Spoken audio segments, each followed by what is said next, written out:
What if, on the Survivor 50 live finale, Jeff Probst spoiled the final 3 fire making challenge on purpose? I have thoughts. We need to talk. So I've been doing some summer deep dives, as you do. I found this interview from 2010 where Mark Burnett talked about something very interesting that he learned while making the MTV Movie Awards. Now, many of you are probably too young to remember this. There was this viral moment that happened on the MTV Movie Awards where Sacha Baron Cohen, dressed in his Bruno costume, not a lot of clothes on, and he came down from the ceiling and landed right in the face of Eminem, and Eminem didn't appreciate it, and he walked out.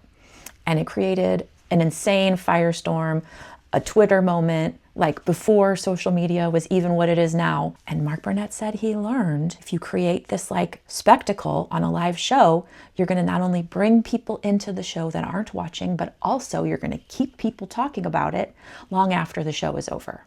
So this was what I was thinking. What if there is a live show that Survivor is putting on and 2 old buddies, Jeff Probst and Mark Burnett, get to talk for the first time, maybe that they've talked in a while. And they're talking about the live finale, and maybe Jeff's kind of nervous about it, whatever, I don't know. I'm just speculating. And what if Mark Burnett says, well, I have this really great idea. I'm just going to throw it out there for you. If you did something insane on this live finale that nobody would ever expect, you're going to have people talking about it no matter what happens with the show. And Jeff's like, well, what could I possibly do that nobody would expect? I know, I could make a mistake because the Jeff Probst never makes a mistake. What if Jeff did it on purpose to generate this like social media frenzy that happened? And quite frankly, also, and no disrespect to anybody else in the show, because I loved the live finale, even though it wasn't exactly the live finale I was expecting, I still loved it. But the moment where Jeff calls out poor little Rizzo and's like, hey, buddy, you know, you should have practiced fire making.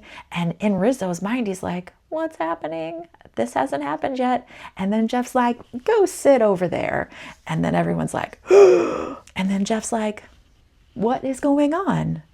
What if Jeff knew what was going on? Okay, I could be crazy, but it wouldn't surprise me. It wouldn't shock me if it was on purpose to keep people talking and to create a buzz, kind of an insurance policy, if you will. And let's be honest, they weren't spoiling something insane, in my opinion. There was no way Rizzo was beating Jonathan in that fire making challenge. No disrespect, Rizzo, but like Jonathan had years to practice for that test and he wasn't going to fail it twice.